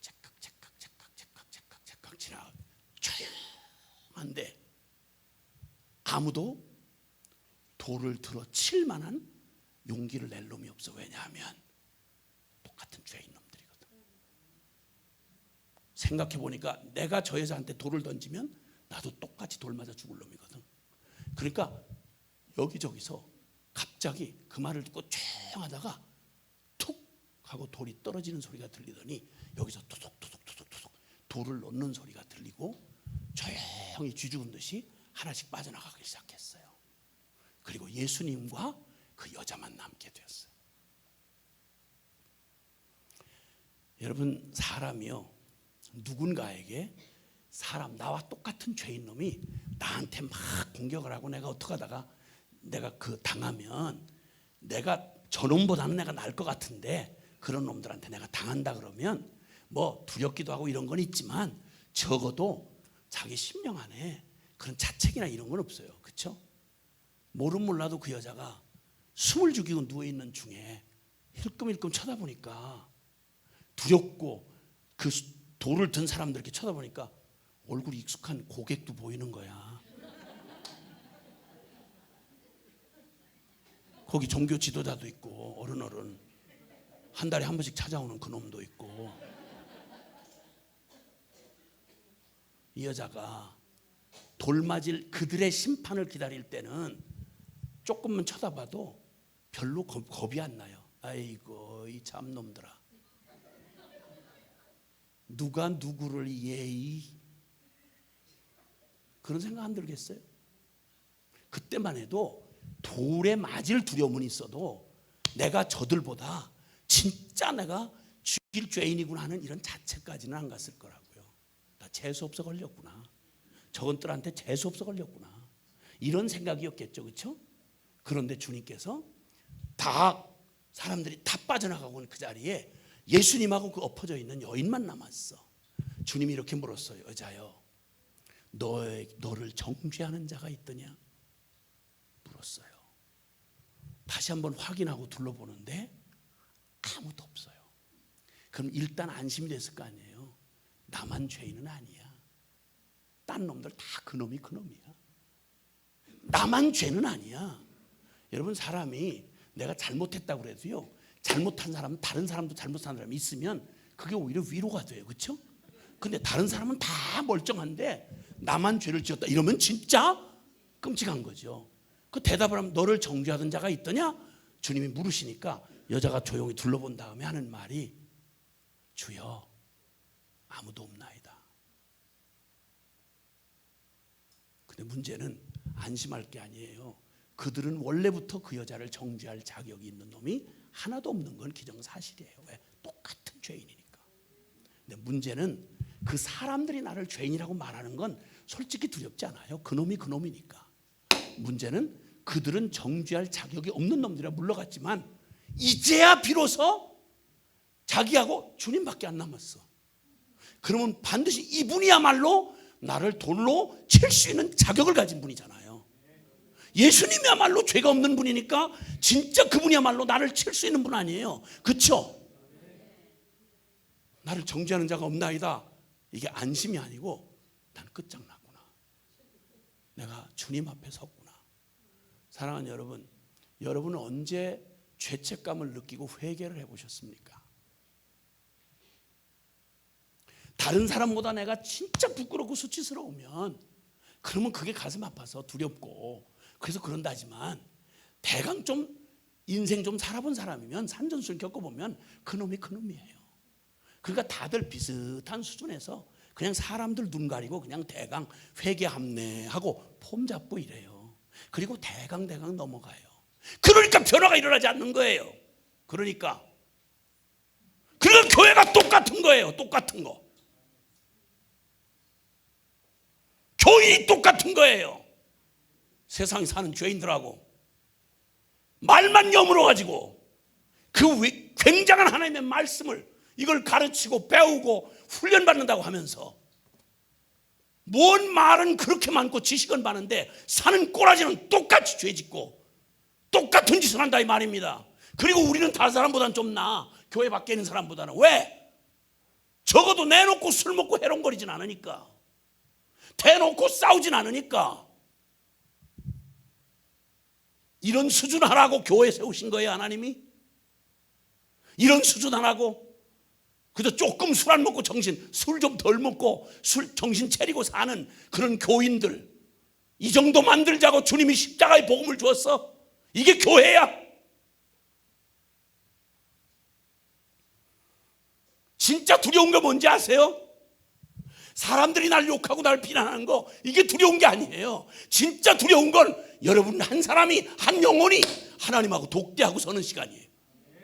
그게 가장 두려운 거예요. 그게 가장 두려운 거예요. 난 보기에 괜찮은 정도의 교인, 괜찮은 정도의 장로, 괜찮은 정도의 목사, 이게 아니라 살아계신 하나님 앞에 독대하는 시간이 반드시 있을 거라고요. 그때 주님이 물으시면 뭐라고 할 거예요? 너를 정죄하는 자들이 있더냐? 없습니다. 그건 끝난 게 아닌 거예요. 다른 사람이 다른 사람보다 내가 그렇게 썩 그렇게 잘못 산 건 아니에요. 다 비슷비슷해요. 그놈이 그놈이에요. 우리 교인들 다 그래요. 이게 우리한테 위로가 될 수 없어요. 그때 주님이 말 한마디 떨어지는 게 진짜, 그때가 진짜 운명인 거예요. 너 아무래도 돌 맞아야 되겠다. 그럼 끝이에요. 돌 맞아야 되는 거예요. 우리가 주님 앞에 서서 여러분은 언제 여러분 일생 가운데 여러분의 영혼이 정말 살아계신 하나님 앞에 독대하듯이 그렇게 한번 서본 적 있으시냐고요. 날마다 사람하고 비교해서 그저 괜찮은 교인, 그저 보편적인 그저 사역자, 보편적인 종교인, 이 정도였지.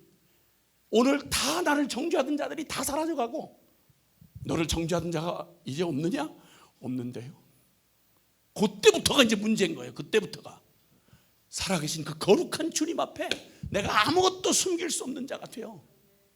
그 앞에 덜덜 떨며 서 있는 거예요. 여러분, 이때가 바로 우리의 운명을 가르는 마지막 순간이에요. 이거 살아서 이 기회를 못 가지면 여러분 마지막에 돌이킬 기회 없이 주님의 마지막 심판의 보좌 앞에 서야 돼요. 그때는 회개할 기회가 없어요. 그리고 어쩌면 이 밤이 저와 여러분에게는 어쩌면 마지막일지 몰라요. 그때 주님이 그 여인에게, 그 가련한 여인에게, 그 천박한 여인에게 주님이 하신 말씀이 있어요. 이렇게 말하세요. 나도 너를 정죄하지 아니하노니. 나도 너를 정죄하지 않는다. 이게 무슨 말이에요? 아니, 간음한 죄가 분명히 죄인데 그걸 죄 아니라고 그냥 해버리면 이게 무슨 의로움이에요? 이게 이상하잖아요. 나도 너를 정죄하지 아니하노니 가서 다시는 죄를 짓지 말라.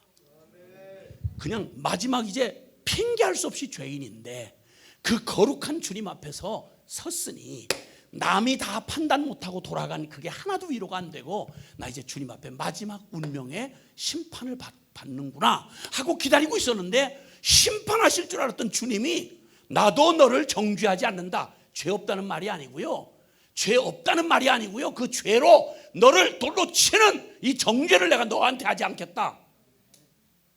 이 말의 의미를 여자는 못 알아들었죠. 그리고 주님이 하신 말씀이 너 가서 다시는 죄 짓지 말아라. 아마 몰라도 죽을 줄 알았던 그가 이게 넋이나간 채로 살아서 그 이해할 수 없는 말을 듣고 자기 집으로 돌아와서 잠을 못 이뤘을 거예요. 이게 무슨 말일까? 내가 죄인이라는 걸 모르는 것도 아니실 텐데 다 아시고 누구보다 나를 정죄할 수 있는 거룩한 분인데 어떻게 그 거룩한 분이 나를 정죄한다고 하지 않나? 이게 무슨 말인가? 사랑하는 여러분, 성경의 결론으로 말하면요, 이 여자가 깨달은 이 절망이 로마서 3장 10절에 보면 기록된 바 의인은 없나니 하나도 없도다. 로마서 3장 23절에는 모든 지구촌에 산 김일성 포함해서 모두를 포함해서 석가모니 포함하고 인류의 아담의 자식으로 온 인간이라면 의인은 없나니 하나도 없다. 아멘이십니까? 모든 사람이 죄를 범하였음에 하나님의 영광에 이르지 못한다.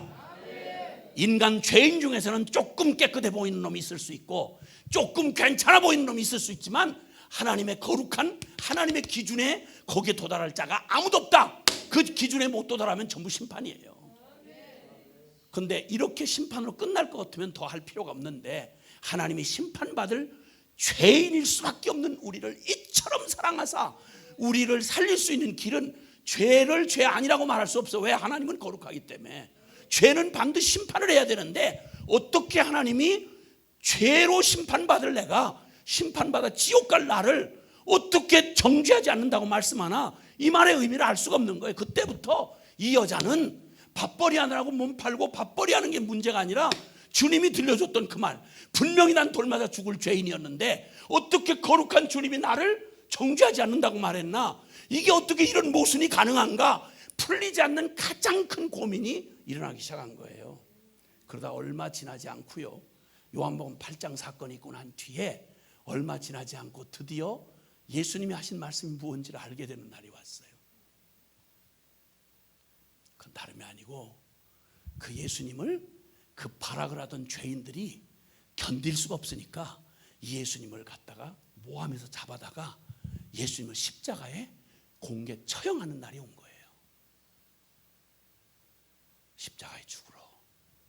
성경에는 그때 당시에 로마와 유대의 종교 지도자들이 예수님을 이제 막 부담이 돼서 못 살겠으니까, 저놈의 예수를 죽여야 우리가 발 뻗고 살겠으니까 저 예수는 메시아가 아니다, 우린 필요 없다, 그리고는 예수를 죽여버리면 끝난다, 이러고는 모든 정치, 종교, 모든 세력을 다 동원해서 예수님을 2000년 전 갈보리 언덕에다가 예수님 뻘거벗겨서 죽이는 거예요. 근데 여러분, 이거는 놀랍게도 성경 내내 죄짓고 아담의 범죄에 의해 죄인일 수밖에 없는 우리가, 우리 스스로 이 죄 문제를 해결할 수 없는 우리를, 이 죄를 가지고 용서 못 받으면 영원히 지옥에 심판받으니까 이걸 구원하려고 구약 성경 내내 수천 년 동안 하나님이 세상을 이처럼 사랑하사 이 죄에서 심판받는 일을 주님이 다 면해 주시고 대신 값을 갚아주시고, 그리고 믿기만 하면 그 죄 용서받고 하나님의 영원한 영생을 얻고 주님의 자녀가 되는 길을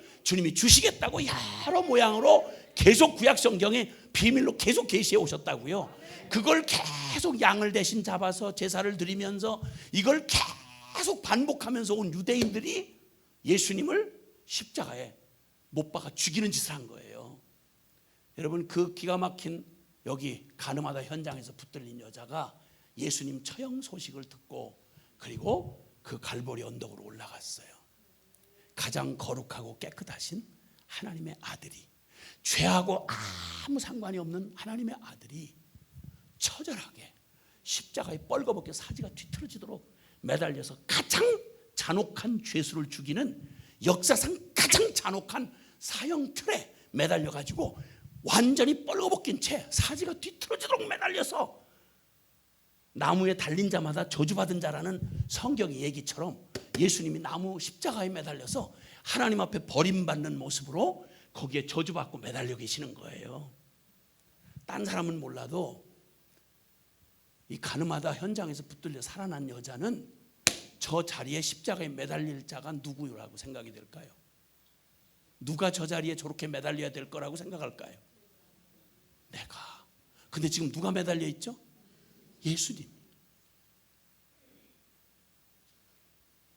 거긴 내가 매달려야 될 자리인데, 거긴 내가 죽어야 될 자리인데, 하나님 앞에 저렇게 저주받아서 그 죄값으로 저 비참하게 저렇게 심판받고 영원히 지옥에 떨어져야 될 자리인데, 거기 반드시 내가 붙들려야 할 자리인데, 죄하고는 아무런 상관이 없는 주님이 그 여러 날 전에 하신 말씀이 기억나는 거예요. 나도 너를 정죄하지 않는다고. 그게 무슨 의미인가 했더니, 정죄하지 않는다는 게 그냥 죄 없다고 치자야 이게 아니고, 당신이 그 죄를 다 더러운 죄를 뒤집어 쓰시고 내 이름표를 달고 하나님 앞에 저주받으면서 죄의 심판을 받고 계시는 거예요. 그리고는 나도 너를 정죄하지 않는다. 왜? 네 죄를 내가 가지고 심판을 다 갚아버리기 때문이다. 여러분, 이 사실이 깨달아지던 날 아마 모르면 밑에서 통곡을 했을 거예요. 예수님 아니라고. 예수님, 거기는 예수님이 달려 계시면 안 된다고. 내가 죽어야 된다.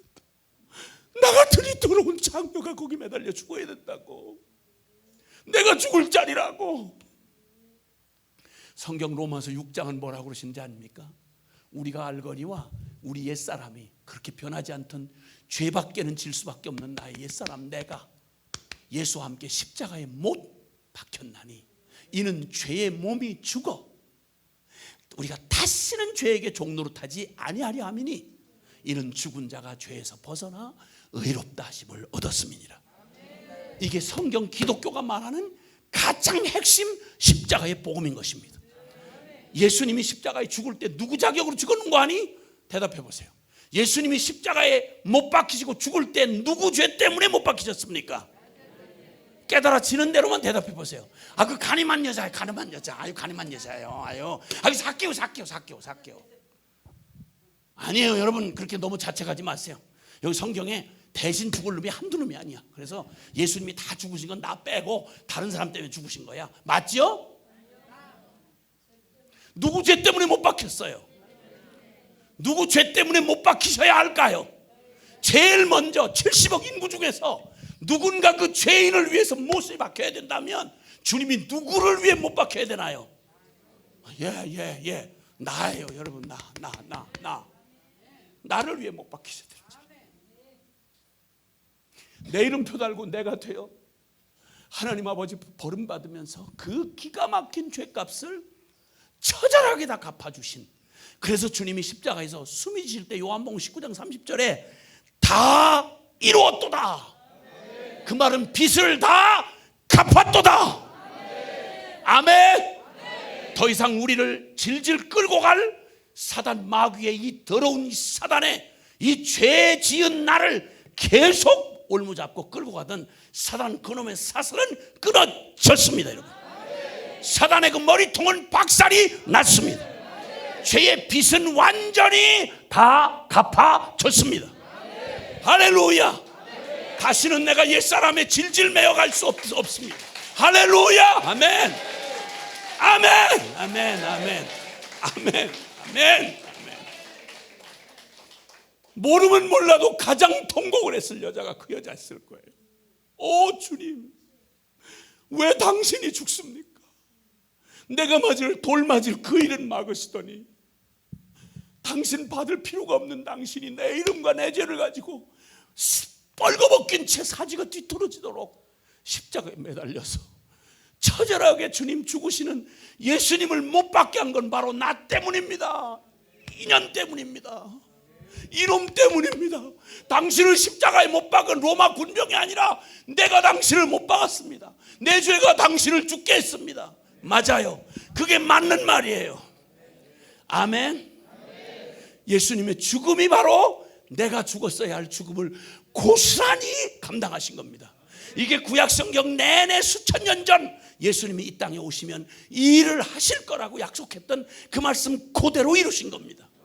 그리고 그 약속을 그대로 이루셔서 주님이 이 땅에 육신을 입고 하나님이신 그분이 육신을 입고 해서 내 이름과 내 자격으로 내가 살았어야 할 모든 인생을 다 내 대신 다 살아내시고, 그리고 내 대신 채찍맞고 내 대신 뻘거벗기고 가시멜로를 쓰시고 사지가 뒤틀어지도록 못 박혀서 피와 물을 쏟기까지 그 죄값을 철저하게 갚아주신 주님의 그 십자가의 공로 때문에 우리가 믿기만 하면 이 죄에 질질 끌려다며 종로로 타던 내 영혼이 붙들려 죄의 종로로 타다가 죄의 종으로 죽어 지옥에 끌려 들어갈 내 인생을 십자가에서 끝장을 내시고 이제는 내가 사는 것 아니요, 나 예수와 함께 십자가에 주님 죽으실 때 나의 불쌍하고 가련한 죄인인 나는 십자가에 함께 예수님 죽을 때 그때 나의 옛사람은 죽었고, 이제는 내가 이전의 내가 아니고 오직 나를 위해 죽었다가 부활하신 예수님을 나의 전부로 받아들여서 이제 내가 사는 것 아니요, 내 안에 그리스도가 사시는 걸 믿는 믿음 안에서 살아가는 것, 이게 바로 크리스찬이고 이게 거듭난 삶이고. 할렐루야. 여러분, 이 생명으로 거듭난 그리스도인들이 이 땅에서 진짜 자유인입니다. 여러분, 할렐루야. 그가 진짜 자유인입니다. 여러분, 죄에서 자유하고 율법에서 자유하고 하나님 앞에서 자유하고, 내게 무엇을 갖다 주어도 아무리 가난해도 병이 들어도 아무리 외롭게 내가 버림을 받아도 살아계신 하나님이 피값 주고 나를 사서 나에게 영원한 자유를 주신 주님이 아무도 못 뺏어가도록 나에게 영원의 자유를 주셨습니다. 그 자유를 받은 사람은 가장 영원한 자유인입니다. 여러분, 아멘. 하나님과 함께 동행하며 갈라디아서 2장 20절은 이렇게 우리에게 선언해 줍니다. 이게 주님이 십자가에 이루신 이 복음을 생명으로 받은 사람들이 내가 가늠한 여인처럼 돌맞아 죽어야 될 바로 그 인간인데 내가 너를 정죄하지 않는다는 이 이상한 말씀을 주님이 십자가로 이루신 비밀을 깨닫고 주님의 죽음이 내 죽음이구나, 이걸 가슴 깊이 받아들이고, 그리고 돌이켜서 이제는 내가 내 인생의 주인이 아니라 예수님을 나의 생명의 전부로 받아들여 이제 내가 사는 거 아니요, 내 안에 주님이 사는 걸 믿는 이 믿음으로 살아가는 것, 이걸 신앙생활이라고 그러고 이걸 믿음의 삶이라고 그러는 것입니다. 이걸 영의 삶이라고 그러시는 겁니다. 죄송하지만 따라합시다. 갈라디아서 2장 20절 말씀. 내가 그리스도와 함께 십자가에 못 박혔나니 그런즉 이제는 내가 산 것이 아니요 오직 내 안에 그리스도께서 사신 것이라. 이제 내가 육체 가운데 사는 것은 나를 사랑하사 나를 위하여 자기 자신을 버리신 하나님의 아들을 믿는 믿음 안에서 사는 것이라. 아멘. 아멘. 이 믿음으로 주님이 저를 찾아오시던 날, 이건 영이 아니고는 알아들을 수 없어서 아무리 뭐 연구하고 별짓 다 해도 이거 육에 속한 사람 못 알아들어. 오늘 그런데 이 밤에 여러분이 아무리 오늘 처음 나오신 분이라고 해도 이건 인간 이성으로 알아들을 수가 없는 영원한 진리요, 우리의 영으로 알아듣게 하시는 성령이 알아듣게 하시는 겁니다. 이걸 만약에 여러분의 양심이 이 진리 앞에서 내가 두려워 떨면서 내가 그 여자구나, 내가 죽어야 될 게 바로 나였구나, 예수님 죽음은 만약 그게 사실이라면 그 예수님 죽음은 내 죽음이구나, 이걸 깨닫고 여러분 알게 하신다고 하면 성령 하나님이 여러분과 함께 하심을 믿으시기 바랍니다. 할렐루야. 아멘. 아멘. 그 주님이 나의 영원한 살아계신 주님, 그 주님과 함께 사는 삶은 제가 증인입니다. 여러분, 저는 대한민국에서 가장 밑바닥 인생입니다. 중학교 중퇴했어요. 중학교도 못 나왔다는 얘기예요. 망한 술집 아들이에요. 배운 건 욕지거리, 저주, 악다구니 그밖에 없어요. 인격이 하나도 준비 안 돼 있어요. 자학증에 시달리던 불쌍한 놈이었어요. 자살도 성공을 못했어요. 일가 친척도 나를 돌아보는 사람이 없었어요. 나도 나를 포기하고 나를 버렸어요. 자학증에 시달리던 불쌍한 어느 청년, 어느 날 주님이 나에게 찾아오셔서 이성으로 알아들을 수 없는 이 기가 막힌 진리를 주님이 내게 말씀하시고, 내가 그 예수님을 믿고 받아들이고 난 다음 내 삶에 아무것도 바뀐 게 없었어요. 대한민국 그 땅에 나는 여전히 이런 모습으로 가장 불행할 수밖에 없는 사람이라고 생각했어요. 예수님을 만나고 나서 아무도 누구도 이 자유를 빼앗을 수가 없어요. 살아계신 주님이 날마다 기도하면 응답하시는 그 주님하고 동행하며 수십 년 살아오는 동안 나만 아니라 내가 세상에서 가장 행복한 사람이고 나보다 더 행복한 사람은 없어요. 있다고 대답하지 마세요. 제가 가장 행복해요. 아무리 여러분이 행복해도 그건 그 다음이에요. 제가 제일 행복해요. 그리고 저를 통해 만난 예수님을 만난 수많은 영혼들을, 수많은 민족들을, 수많은 젊은이들을, 수많이 비참했던 영혼들이 주님을 만난 그 감격과 기적, 저는 지금 죽어도 여한이 없을 만큼 행복해요. 여러분 자유를 찾아오셨습니까? 진짜 자유를 만나셔야 합니다. 예수 그리스도가 우리의 진정한 자유이십니다. 할렐루야. 오늘 이 밤에 혹시 아직까지 예수님을 정말 나의 주님으로 만나본 적이 없는 분 가운데, 저 알겠어요. 다 몰라도 괜찮아요. 그 사실 하나만 알아도 충분합니다. 난 진짜 자유를 주시는 예수님을 생명 걸고 나의 주님 전부로 받아들이겠습니다. 혹시 그런 분 계세요? 지금 이 시간 용기 있게 두 손 한번 번쩍 들어보세요. 두 손 한번 번쩍 들어보세요. 감사해요. 정말 감사해요. 정말 감사해요. 그리고 내가 지금까지 믿고 뭐 감동도 받았고 은사도 받았지만 나 그렇게까지는 예수님 만난 적 없어요. 나 지금 이 밤에 그 자유, 주님이 주시는 그 자유를 내가 받고 이제 나 죽고 내 안에 예수 사는 이 새로운 삶으로 내가 사는 게 아니고 내 안에 주님이 내 인생의 주인 돼 살아가시는 그 주님 따라서 믿음으로 춤추며 주님 따라갈 겁니다. 주님 만나는 그날까지 거룩한 신부로 살겠습니다. 이런 분만 다시 한번 두 손 들고 아멘! 아멘!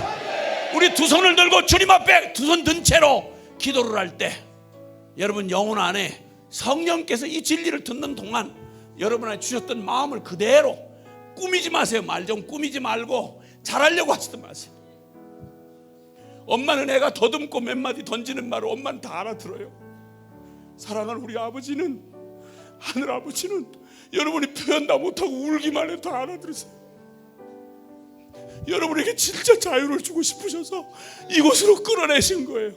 여러분만 자유를 누리라고 끌어내신 거 아니에요. 저는 북한에 일가 친척 아무도 없는데 예수님 만나고 30년 넘도록 여러분 얼굴 못 보고 난 지금 북한 30년 넘도록 북한을 위해서 기도해 왔어요. 그리고 나는 그 기도의 응답으로 여러분을 보고 있어요. 하나님 살아계세요. 우리와 함께 하세요. 세상이 다 버려도 하나님은 우리 안 버리세요. 버릴 수가 없어요. 우리 주님 앞에 사랑한다고 고백하고, 주님이 나의 전부의 인생의 전부라고 고백하시고, 나도 목숨 걸고 주님이 목숨 걸고 준 사랑, 나도 목숨 걸고 주님 배신하지 않고 주님만 따라가겠습니다, 이렇게 고백하는 분만 아멘 합시다. 다 같이 주여 간절히 부르고 통성으로 기도합니다. 주여, 주여, 주여. 사랑하시는 아버지 하나님 감사합니다. 주여,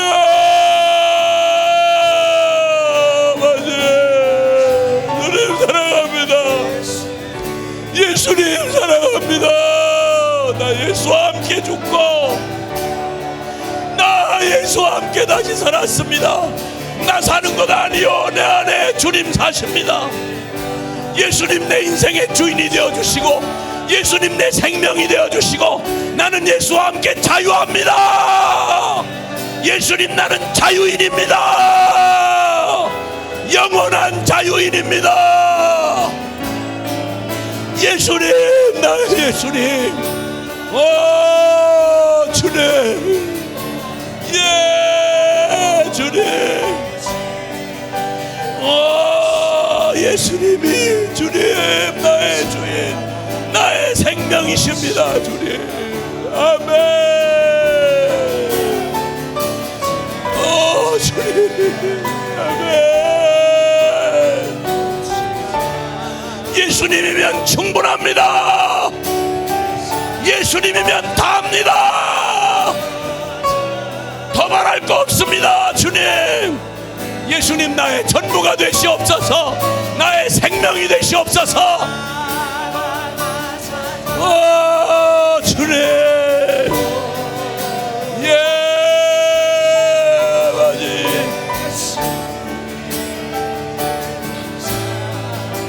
가시나 이제 내가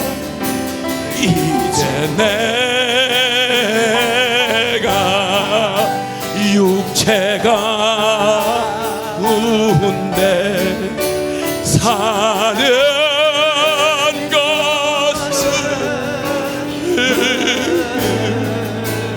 나를 사랑하사 나를 위하여 나를 사랑 자기 몸 버리신 예수님이 사신 것이라, 님이 사신 것이, 예수님이 사신 것이라, 예수님이 사신 것이라. 사랑하는 예수님, 나 자유합니다. 아무것도 필요하지 않습니다.